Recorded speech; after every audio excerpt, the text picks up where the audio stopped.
Olá, gente linda! Vamos tomar um café com o nosso Deus Pai hoje? Hoje nós estamos no dia 24 de junho. E o texto diz, conectados pela cruz.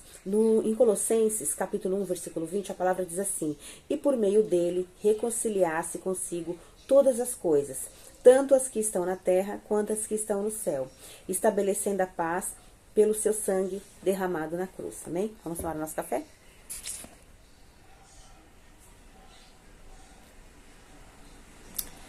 Aqui,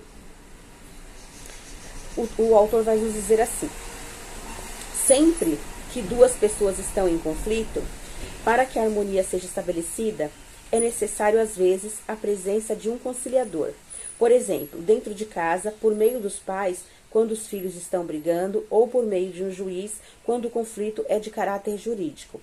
Nesse sentido, a conciliação é o meio de solução de desentendimentos, mediante a ação de um terceiro, o qual, além de aproximar as partes, aconselha e ajuda a encontrar um modo de viver em paz. O homem, antes da vinda de Jesus, estava completamente afastado de Deus por suas más escolhas do passado, e isso estava conduzindo a uma vida sem propósito. Jesus executou um grande projeto de Deus, que visava reconciliar-nos com o Pai, permitindo que tivéssemos novamente proximidade com Ele, restaurando o relacionamento conosco, permitindo-nos ouvir a sua voz e conhecer a sua vontade, por intermédio do Espírito Santo. E é como se tivéssemos saído da morte para a vida, pois a obra de Jesus nos conectou ao Deus Pai. Agora podemos ter um relacionamento real e pessoal com Deus. E isso é maravilhoso, não é mesmo? Recebemos todo o necessário para uma vida extraordinária na presença de Deus. Mas o fato é que muitos de nós insistimos em fazer do nosso jeito. Caminhando afastados de Deus, tomamos decisões baseadas em nós mesmos e buscamos traçar o nosso próprio destino. Como você tem vivido? Entenda que a obra de Cristo nos conduz a uma nova vida, cheia de esperança, amor, expectativas, sonhos, porque conectados ao Pai temos acesso à verdadeira vida, que se revela a nós por meio de seu Filho Jesus. Aí tem uma frase do autor que diz assim: quem tem Jesus tem tudo. O devocional é o 176, os Salmos 76 e a palavra-chave reconciliação. Que nós possamos hoje nos conectar com Deus através do sangue de Jesus, da cruz de Jesus, e que possamos nos reconciliar com Deus. Porque às vezes nós nos afastamos e nem percebemos, mas vamos estar unidos com o nosso Deus Pai, amém? Vamos ler juntos o Salmo 76, para a gente poder crescer um pouco na graça e no conhecimento do nosso Senhor e Salvador Jesus Cristo. Vamos lá? No Salmo 76, o salmista diz assim, olha: a majestade e o poder de Deus. Conhecido é Deus em Judá. Grande está o seu tabernáculo, né? Desculpa. Grande o seu nome em Israel. Em Salém está o seu tabernáculo, e em Sião a sua morada. Ali despedaçou ele os relâmpagos do arco, o escudo, a espada e a batalha. Tu és ilustre e mais glorioso do que os montes eternos. Despojados foram os de ânimo forte, jazem a dormir no seu sono, e nenhum dos valentes pode valer-se das próprias mãos. Ante a tua repressão, ó Deus de Jacó, repreensão, né? Paralisam os carros e cavalos. Tu sim, tu és terrível. Se te iras, quem pode subsistir à tua vista, né? Desde o céu fizeste ouvir o teu juízo, tremeu a terra e se aquietou. E ao levantar-se Deus para julgar e salvar os humildes da terra, pois até a ira humana há de louvar-te, e do resíduo das iras te cinges. Fazei votos e pagai-os ao Senhor, vosso Deus. Tragam presentes todos que o rodeiam. Aquele que deve ser temido. Ele quebranta o orgulho dos príncipes e é tremendo aos reis da terra. Amém?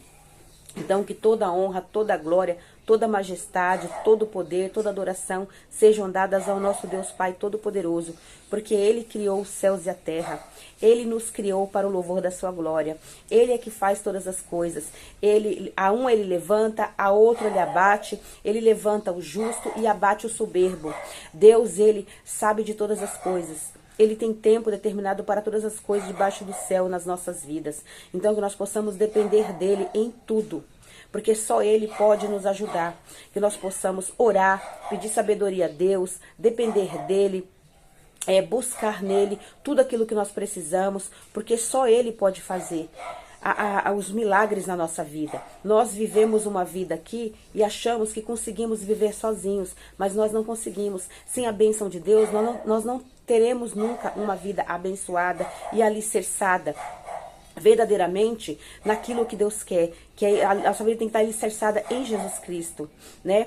No nosso Deus maravilhoso, porque Ele veio para nos dar vida e vida em abundância. Jesus veio para que nós possamos nos reconciliar com Deus Pai. Jesus veio para perdoar nossos pecados. Jesus veio para poder ali nos ensinar os mistérios de Deus. Ele veio para nos reconciliar com o Pai. Então que nós possamos ser totalmente dependentes de Deus, para que possamos receber dele tudo aquilo que Ele tem na nossa vida. Como diz aqui, ó, que nós possamos fazer votos a Deus, né? Pagar os nossos votos, porque Deus é o único que deve ser temido.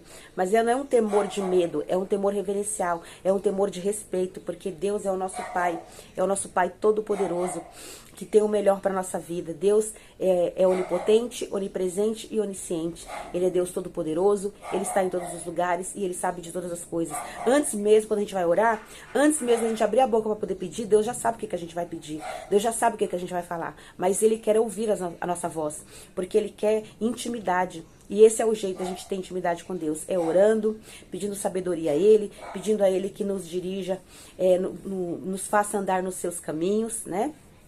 Nós possamos pedir sabedoria para a gente aprender tudo que Jesus nos ensinou, aqui que está aqui na Bíblia. A gente pedir sabedoria para Deus para ouvir a voz do Espírito Santo quando Ele estiver falando conosco, algo que Deus quer falar conosco. A gente tem que ter sabedoria para pedir para Deus revelar qual o nosso propósito aqui nessa terra, o que Ele quer que nós façamos aqui nessa terra para o louvor da sua glória.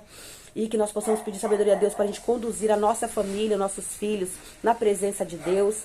Que nós possamos pedir sabedoria a Deus para sermos servos fiéis a Deus, para sermos boas esposas.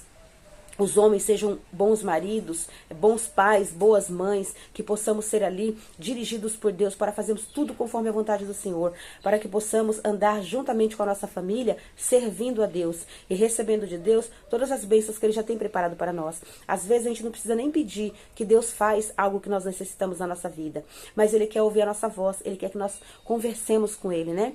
E nos coloquemos diante dos seus pés, amém? Nós possamos receber de Deus tudo aquilo que Ele já tem preparado. E vamos confiar no nosso Deus Pai, amém?